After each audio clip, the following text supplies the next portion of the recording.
जिस जिस जोड़ में, जिस तालाब में तू नहा के निकला है और जिसमें जीव जंतु पड़े हैं, जैसे नाते समय तूने रगड़ रगड़ कर मार डाले। कहते 1000 ब्राह्मण की हत्या कर दी, इतना पाप तेरे कोई सरोवर में इस तीर्थ में स्नान करने से लगा। और बांधवगढ़ से यहाँ तक कैसे आए हो पैदल चल के, और वहां से लेकर यहाँ तक इस उद्देश्य से आए हो भ्रमण करने के लिए, तीर्थ नहाने के लिए। तो जितने जीव तूने रास्ते में मारेगा वो भी तेरे बैड अकाउंट में होंगे। और जो तुम साधना कर रहे हो वो पापनाशक है ही नहीं। वो तो हमारे पास एक ऐसा मंत्र है, देखो इच्छा कर मारे नहीं, कोई भक्त चिंतित ना हो जा कि पोचा तो हम भी मारते हैं, खाना तो हम भी बनाते हैं, सैर सपट्टा हम भी करना पड़ता है। तो यहाँ परमात्मा ने बताया कि जैसे आप कपड़ा है, कपड़ा पहनते हो तो उसको वो मैल होगा ही होगा, मैल ना होगा तो उसको साबुन और जल उसका साधन बताया है कि उसको स्वच्छ रखो। जानबूझ कर तो गोबर में गिरा नहीं, वो गिरा तो मूर्ख है, तेल में डबो दे, वो तो महा मूर्ख होगा। उसका तो इलाज क्या है, उसको क्या समझा। जानबूझ के करे नहीं, और ऐसे को स्वाभाविक होता है तो उसका विकल्प है। तो जानबूझ के है जैसे बलि चढ़ाना, ईद बकरीद मनाना, या और भी माता बकरे मांगे, वहाँ दारू चढ़ती, शराब चढ़ती है, फलान बकवास करते, तो ये नहीं करना। ऐसे करोगे तो पाप है। और ये भी पाप है जो आप डेली करते हो। यदि आपके पास साबुन सही नहीं और जल नहीं तो वो कपड़ा आपका मैला होते होते इतना हो जाएगा पहचान में नहीं आएगा इसका कलर क्या है। तो आज आप जो साधना करते करते चल रहे हो, आपके ऊपर इतने पाप कर्म जमा हो गए, आपका अंतःकरण मैला हो चुका है।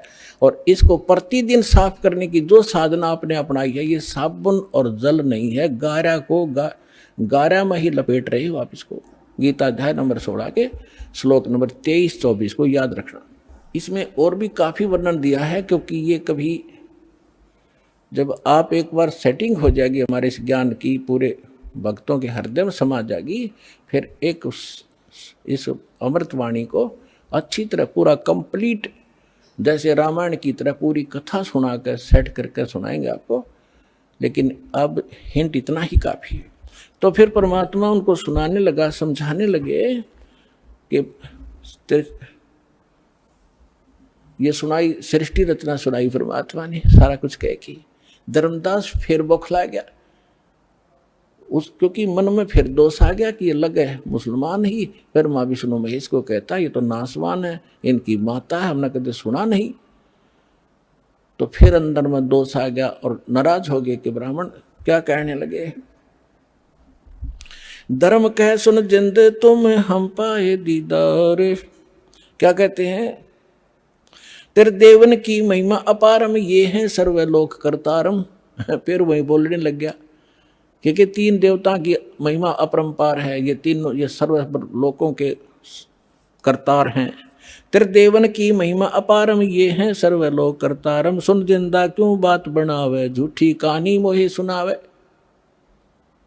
मैं ना मानू बात हमारी, मैं पूजतूं विष्णुनाथ मुरारी, शंकर गौरी गणेश पुजाऊं, इनकी सेवा सदा चतलाऊं। परमात्मा ने सोचा ले भाई काल फिर आ गया इसके अंदर, अरे ये बुद्धि भ्रष्ट इतना माथा चाट का मेरा फिर वही बोल रहा है। फिर अंतर ध्यान हो गए। और जब वो कह तो गया गुस्से में, क्योंकि ये पिछला ऐसी बनती है, कई जितने भी आप यहाँ आए हो 90% जिन्होंने पहली बार ये ज्ञान सुना या टीवी पर देखा, 20 गाली दी होंगी दास को, ये क्या बकवास कर रहा है, ब्रह्मा विष्णु में इसको क्या बता रहा है। और आज आपको क्या दिखाई देता है, आपका मोतियाबिंद था, वो दास ने ऑपरेशन कर दिया इस ज्ञान से, परमात्मा के ज्ञान से। आज इसको इस ज्ञान के अतिरिक्त आपको कुछ भी दिखाई नहीं देगा।